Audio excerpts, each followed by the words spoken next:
I like to talk about how the big theme of human history is becoming more and more specialized as in the things we produce, and more diversified in the things we consume.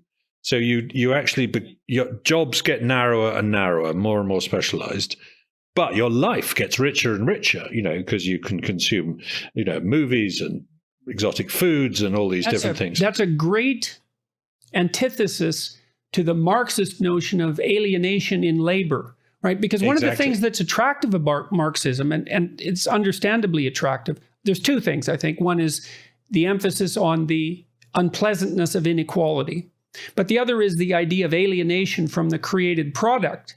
Right. But if you make the case that, well, you might be alienated from the created product with regards to the workplace because of specialization, but in the 2/3 of the hours that you're spending of your life when you're not working, your life is much more diverse than it would otherwise be.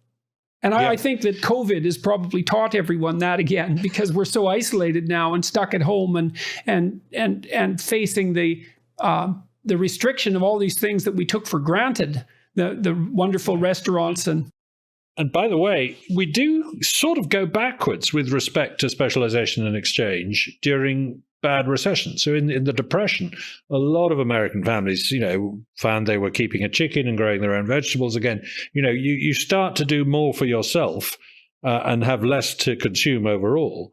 Because if you only could consume what you produce, it would be a pretty miserable life. You had to make your own food, your own lighting, your own heat, everything like that. But by the way, there's a really nice story about this concept because I read it in a book called Second Nature by Chaim Ophek.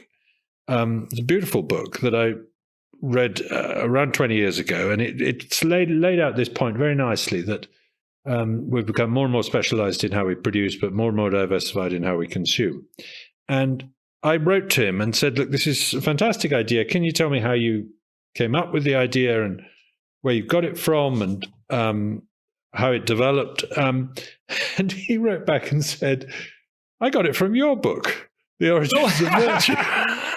Well, that's a good compliment. The best form of compliment. And I said, but I don't think it's in my book. And he said, well, I guess maybe it's not. I just, I thought I got it from your book. So that's a lovely example of the division of labor in the production of ideas, if you like. Well, and ideas can be implicit as well as explicit. So it's not always obvious what ideas are in your book. And it isn't, you can't put a boundary around the ideas, even the ideas that you write, because they have tendrils that reach beyond your understanding. And so you never know. Which is why I'm something of a skeptic about intellectual property, by the way. I think copyright is vastly overdone. I think we should be much more prepared to share the stuff that we produce. But there we go. That's another story. Well, I wonder if that anecdote that you just related is an indication of the sexual behavior of ideas. I don't know if the metaphor works, but every book, each book is different for every reader. And the meaning of the book is actually a complex consequence of the knowledge that's held by the reader and the knowledge that's implicit in the book. And so, absolutely. So what that means is no book is the same for any two readers. Now, postmodernists figured that out a while back, but they seem to read it to indicate that there was no canonical meaning whatsoever in a text as a consequence, and then slipped into the idea that perhaps there was no meaning at all, which I think was a major mistake. But yes. Is that process akin to sexuality as well? The fact that you have a reader on one part and something to be read on the other part, and a third thing emerges as a consequence? It seems like it. You need two things to produce something new.